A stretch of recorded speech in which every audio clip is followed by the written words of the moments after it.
அவரால் அதை கொடுக்கவே முடியாது. அதுதான் மேடையில் சிஎம் போட்டோன்னே ஃபஸ்ட்டு சைனே வந்து வெறும் 500 யூனிட்குள்ளே தான் 200 யூனிட் ஃப்ரீ. என்ன சார் இன்னும் பாருங்கள் எத்தனை வந்து எல்லா அந்த திட்டங்கள் எல்லாமே அப்படியே கொஞ்சம் கொஞ்சமாக மாறும்.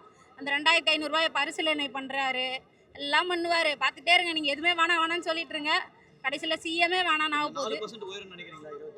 அடுத்த எலெக்ஷனில் தெரியும். நான் ஒன்று சொல்கிறேன், இந்த ஃபேக் வீடியோஸை பரப்பிக்கிட்டு சீமான் ஆமக்கறி தின்னாரா? நீ ஆமக்கறி தின்றதுனால உனக்கு என்ன பிரச்சனை? திரள் நிதி கொடுக்கறது நாங்கள் கொடுக்கறது. ஆமக்கறி சாப்பிட்டது அவர். 74 AK-74 பற்றி பேசுனது அவர். உங்களுக்கு வந்து இன்னொன்று, அது என்ன எப்போ பாரு சாட்டை அண்ணனை வீடியோ போடுறது நிறுத்த சொல்லு, சாட்டை அண்ணனை வீடியோ போடுறது நிறுத்த சொல்லு, அப்போ தான் அடுத்த வாட்டி ஜெயிப்பீங்க. சரி, உங்கள் கட்சியில் எத்தனை பேர் வீடியோ போடாமல் இருந்தீங்க? சாட்டை அண்ணன் வீடியோ போடுறது அவரோட ஃபேமிலியை நடத்துறதுக்காகவோ இல்லை இந்த கட்சியை நடத்துறதுக்காகவோ கிடையாது. இன்றைக்கி எனக்கு என்ன நடந்ததுன்னு தெரியும்னா அதுவும் இந்த மீடியாவால் தான், அதுவும் எங்கள் சாட்டை அண்ணனால தான் எனக்கு இவ்வளோ நாலேஜ் வந்திருக்கு. இவ்வளோ பேசுகிறீங்க, ஒன்று கூப்பிட்டா எவனும் வர மாட்டீங்க. ஜோசியக்காரனுக்கு ஏன்டா பதவி கொடுத்தனா மறுநாளே பிடிங்கிட்டாராம், பாராட்டக்குரிய தான், ஏற்றுக்கிறாராம். நான் கேட்குறேன், அறிவில்லை, எவனை வேலைக்கு வைக்கணும்னு கூடமா உனக்கு தெரியாது? நாளைக்கு ரோட்டில் கல்லாப்பெட்டினாரு, கல்லாப்பெட்டியை கூப்பிட்டு வச்சுக்கினாரு. ஜோசியம் பார்க்குறவங்கிட்ட அரசாங்க பதவி கொடுத்தாரு. இன்றைக்கி அவன் சொல்கிறான் 50 வருஷத்துக்கு இவர் தானா. இவர் வயசே 50, இன்னும் 50 வயசு வரைக்கும் இவர் ஆள போகிறாராம்.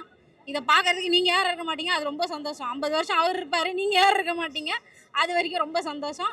ஜோசியக்காரர் வருவார், துணை முதலமைச்சராக வருவார், அடுத்த அவரை கூப்பிட்டு வச்சுக்கோங்க. அந்த அம்மா படத்துக்கு வந்துட்டு போகிறாங்க, விஜயண்ணா கேட்டதா சொல்லுங்கள். அந்த தான் முக்கியம், இப்போ இதுதான் முக்கியம். நாளைக்கு காலைல த்ரிஷா போய் விஜய் நீங்கள் எப்படி இருக்கீங்கன்னு எல்லாரும் கேட்டாங்க, அதுதான் நம்மளுக்கு முக்கியம். நாளைக்கு காலையில் அதானே சோறு போட போகுது, அதுதான் முக்கியம். தங்கத்துக்கு வெக்கத்தை பாருப்பா, இன்னும் கொஞ்ச நாள் உனக்கு சோறு இல்லாமல் போகும்போது அதை பாருப்பா நீ ஃபஸ்ட்டு, அப்புறம் தெரியும் உனக்கு. அடுத்த எலெக்ஷனில் வெயிட்டிங். இனிமே பொய்யான வீடியோ பரப்புறீங்கன்னா கொஞ்சம் யோசிச்சு பாருங்கள். நாம் அரசியலுக்காக போராடுறோமா இல்லை யார் பெருசுன்னு கெத்து காமிக்கிறதுக்காக போராடுறோமா? நீங்கள் இதே தான் சினிமாலையும் பண்ணீங்க, தலையா தளபதியா நீங்கள். இன்றைக்கி ஓட்டுன்னு வந்தோடனே தலை ஓட்டெல்லாம் பிச்சை எடுத்து வாங்கினீங்க. இதே தான் எல்லாத்துலேயும் ஃபாலோ பண்ணுறீங்க. ஒன்று தெரிஞ்சுக்கோங்க, மீடியாவில் பார்க்குற எல்லாமே உண்மை கிடையாது. அவர் முட்டி போடுறாரு, அவர் போன இடத்துலலாம் கூட்டம் கூடுது, இது ஒரு மாஸ் கிரியேஷன் மட்டும்தான், இது ஒரு மாப் மென்டாலிட்டி. இப்போ ஓட்டு போடுன்னு சொல்லி கேட்டால் எல்லோரும் என்ன சொல்கிறீங்க?